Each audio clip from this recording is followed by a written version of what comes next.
تحریک انصاف کے آج کارکنان یہاں موجود ہیں، ان میں ایک ایسا شخص بھی ہے جو بول نہیں سکتا، گونگا ہے، وہ بھی آج سپریم کورٹ کے فیصلے کے حوالے سے یہاں پہ باہر یہاں پہ موجود ہے۔ دیکھیں کہ وہ اپنے عمران خان کے ساتھ کس طرح جذبات کا اظہار کر رہا ہے۔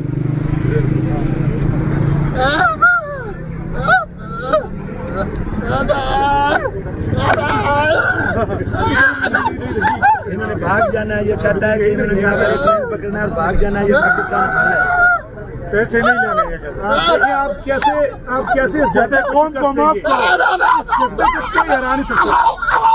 22 لوگوں کا قاتل ہے رانا ثناء اللہ، اس کو یہ کہتا ہے پکڑے۔ چیف جسٹس صاحب سے ریکویسٹ کر رہا ہے کہ 22 آدمی، یہ کہتا ہے کہ قوم کو معاف کریں، یہ فیصلہ جلدی دیں، قوم پھنسی ہوئی ہے، ڈالر اوپر جا رہا ہے، جتنا لیٹ ہوگا ڈالر اتنا اوپر۔ رانا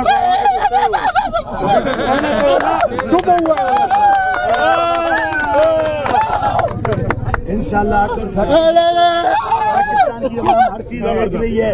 اور روپے کا کیس ہے، اس کے بعد کے اوپر کرائم منسٹر جو ہے جی 16 روپے کا کیس، اور چوروں اور جب اس کو سمجھ آتی ہے اس بندے کو کہ یہ نہ بول سکتا ہے نہ سن سکتا ہے، تو باقی تو ہر کسی کو سمجھ آئے گی۔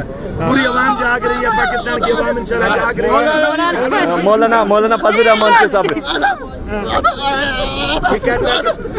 کہتا ہے کیسے مولانا فضل الرحمان نے پیسے 2 روپے لیے، وہ چلا گیا ہے، یہ جناب گنگا بتا رہا ہے۔ عوام تو سب جاگی ہوئی ہے، یہاں کوئی بھی سویا ہوا نہیں ہے۔ ہم پاکستان کی اعلیٰ عدالت سے ریکویسٹ کرتے ہیں کہ فی الفور اپنا فیصلہ دیں اور قاتلوں کو پکڑیں۔ کل وہ ایک گانا گا رہا تھا،